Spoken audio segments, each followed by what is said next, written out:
பூதநாத சதானந்த சர்வபூததயாபரா ரட்ச ரட்ச மகாபாகோ சாஸ்திரே துத்யம் நமோ நமக. எவருடைய கிருபை ஊமையை பேச வைக்க வல்லதோ, எவருடைய கிருபை முடவனை மலைதாண்ட செய்ய வல்லதோ, அந்த பரமானந்த மாதவனை, கிருஷ்ணனை, கேசவனை, நாராயணனை வணங்குகின்றேன்.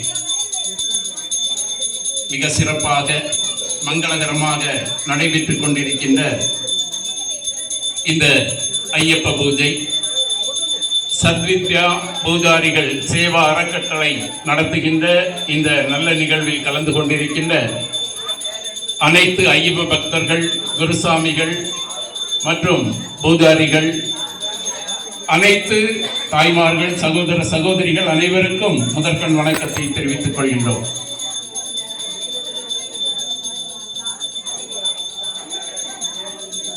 ஐயப்பனுடைய மகிமை.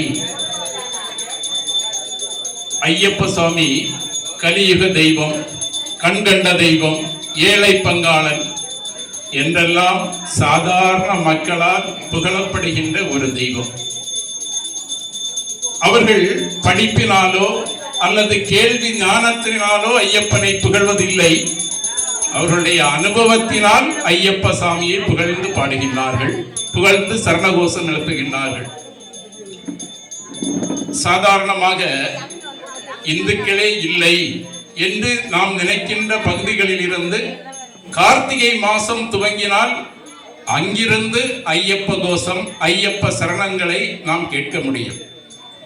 அப்படி குறிப்பாக தமிழ்நாடு, கேரளா, ஆந்திரா, கர்நாடகா போன்ற இந்த 4 மாநிலங்களில் இந்த ஐயப்ப பூஜை மிகவும் பிரசித்தி பெற்று சாதாரண மக்களிடம் ஜாதி, மத, இன பேதங்களை கடந்து நிற்கின்ற ஒரு வழிபாடு ஐயப்ப வழிபாடு. ஆண்டுதோறும் சபரிமலைக்கு வருகின்ற பக்தர்களுடைய கூட்டம் கூடிக்கொண்டே இருக்கின்றது.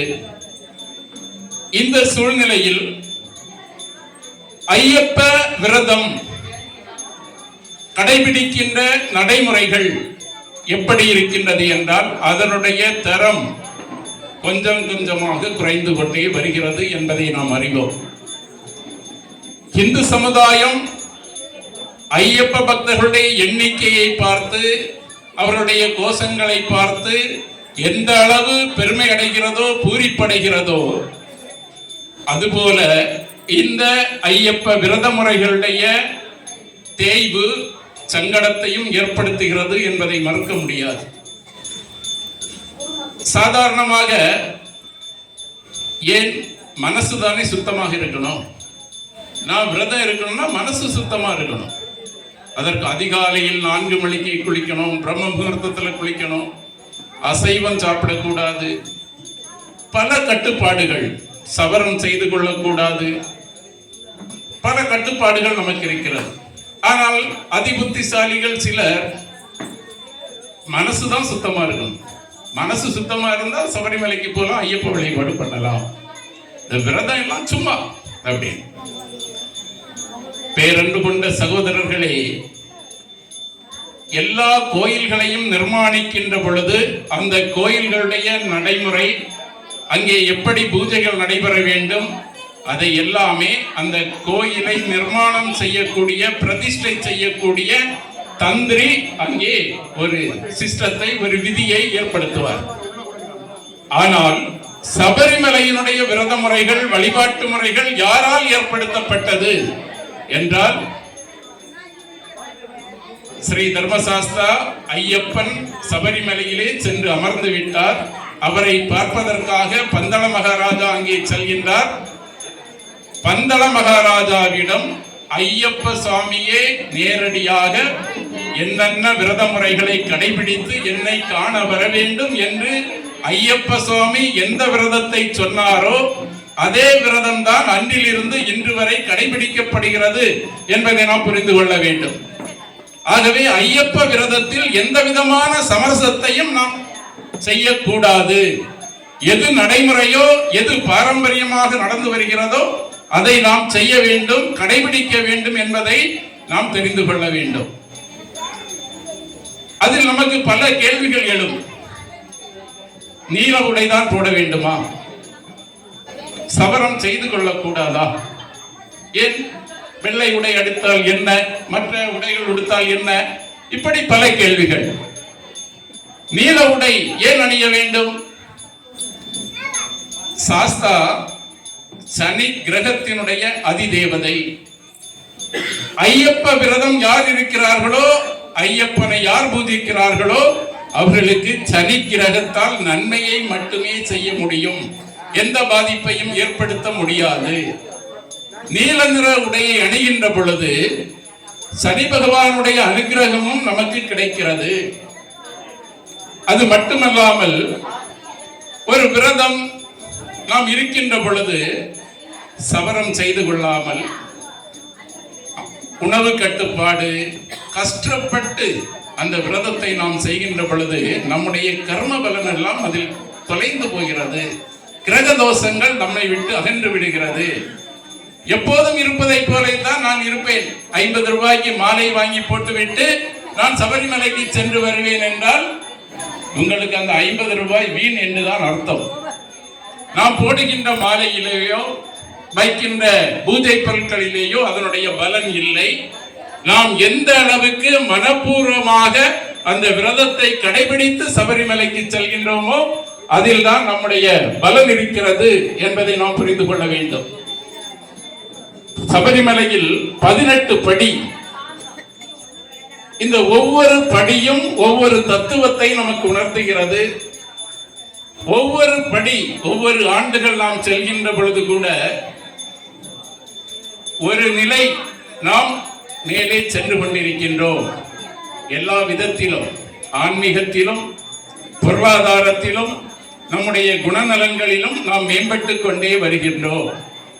சபரிமலையில் எழுதப்பட்டிருக்கின்ற ஒரு வாசகம் தத்துவமசி, நீ அதுவாகிறாய். அதனுடைய பொருள் என்ன? நீ பரம்பொருளாக இருக்கின்றாய். நீ எதை தேடி வந்தாயோ அது நீயாக இருக்கின்றாய். எந்த இறைவனை தேடி நீ இங்கே வந்தாயோ அந்த இறைவன் நீயாக இருக்கின்றாய். இதை நாம் புரிந்து கொள்வது கொஞ்சம் கடினமான விஷயம். நானும் இறைவனா? நான் இறைவன் என்றால் சபரிமலைக்கு ஏன் செல்ல வேண்டும்? சபரிமலையில் சென்று ஏன் சாமியை பார்க்க வேண்டும்? நானும் இறைவன் தானே. ஆனால் இறைவனுக்குள்ள எந்த சக்தியும் அதற்கான எந்த தன்மையும் என்னிடத்தில் இல்லையே. நான் எப்படி இறைவனாக முடியும்? தத்துவமசி என்பது எப்படி சரியாக இருக்க முடியும்? எங்கும் நிறைந்த பரம்பொருளுடைய ஒரு சிறிய அம்சம்தான் எல்லா ஜீவராசிகளும். பகவத்கீதையிலே கிருஷ்ண பகவான் சொல்கிறார், அகமாத்மா குடகேசா சர்வபூதா சயஸ்திதக அகமாதிச்ச மத்தியஞ்ச பூதானாம் மந்தையேவச. எல்லா உயிர்களுடையவும் இருதயத்தில் உள்ளவன் நான்.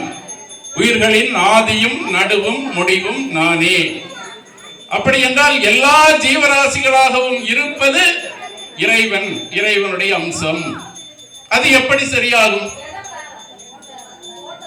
ஒரு பெரிய கடல், கடல் எவ்வளவு ஆர்ப்பரித்து எவ்வளவு சக்தி மிகுந்ததாக எவ்வளவு கம்பீரமானதாக அந்த கடல் இருக்கும். அந்த கடலில் இருந்து ஒரு குடம் தண்ணீர் குடத்திலே எடுத்து இங்கே நாம் கொண்டு வந்திருக்கின்றோம்.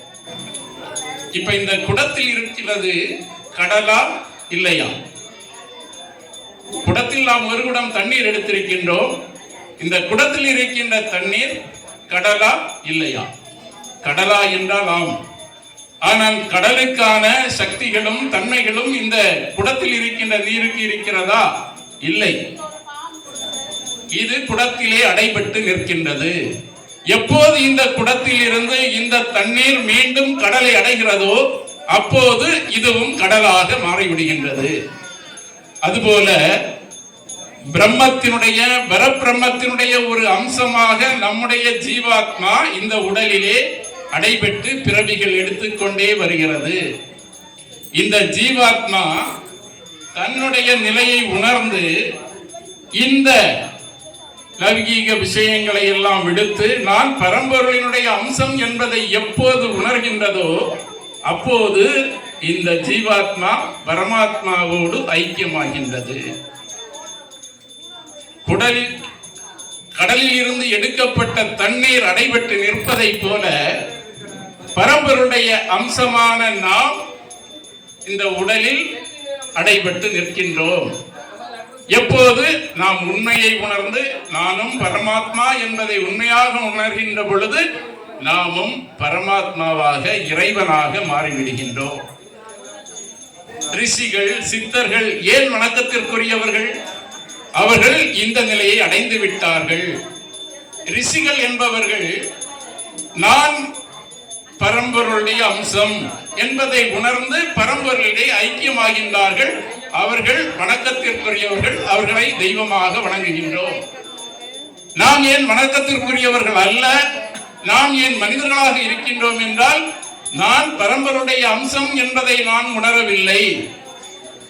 நான் ஆத்மா என்பதை மறந்து நான் என்பது இந்த உடல் என்பதை நாம் நினைத்துக் கொண்டிருக்கின்றோம். ஆகவே தத்துவமசி என்பது நீ அதுவாகிறாய் என்பதை நமக்கு உணர்த்துகின்றது. ஒவ்வொரு ஆண்டும் இந்த விரதத்தை நாம் சரியாக கடைபிடிக்கின்ற பொழுது ஜீவாத்மா பரமாத்மா இரண்டுக்கும் உள்ள வித்தியாசம், இரண்டுக்கும் உள்ள ஒருமைப்பாடு நம்மால் உணர முடியும். அந்த விரதத்தை முறையாக கடைபிடிக்கின்ற பொழுது, ஒரு மண்டல காலம் விரதம் கடைபிடிக்கின்ற பொழுது இந்த ஆன்மீக நிலை நமக்கு புரிய வரும். இதை யாரும் சொல்லித்தர முடியாது. அதை நாம் அனுபவத்தினால் உணர வேண்டும் என்பதற்காகத்தான் இந்த சபரிமலையினுடைய விரதம் எவ்வளவு கட்டுப்பாடாக இருந்து கொண்டிருக்கின்றது. ஆகவே இந்த சபரிமலை விரதத்தில் நாம் எந்த சமரசத்தையும் செய்து கொள்ளாமல் அதை ஒரு பெருமித உணர்வோடு நாம் செய்ய வேண்டும்.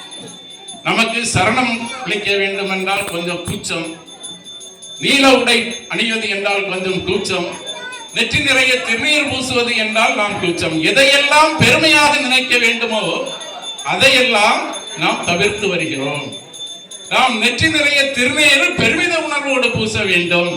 சிவ சிவ என்கிறார் தீவினையாளர், சிவ சிவ என்றிட தீவினை மாளும், சிவ சிவ என்றிட தேவரும் ஆவார், சிவ சிவ என்ன சிவகதி தானே. சிவ சிவா என்று திருநீர் தினசரி பூசுகின்ற பொழுது நம்முடைய உடலும் உள்ளமும் சுத்தமடைந்து நாம் இறைவனை அடைவதற்கான வழிவகுக்கும். எந்த அவதாரமும் செய்யாத ஒரு விஷயம் ஐயப்ப சுவாமி செய்திருக்கின்றார். ராமாவதாரத்தில் ராமபிரான் ராவணனை வதம் செய்தார், கம்சனை கிருஷ்ணர் வதம் செய்தார். ஐயப்ப அவதாரம்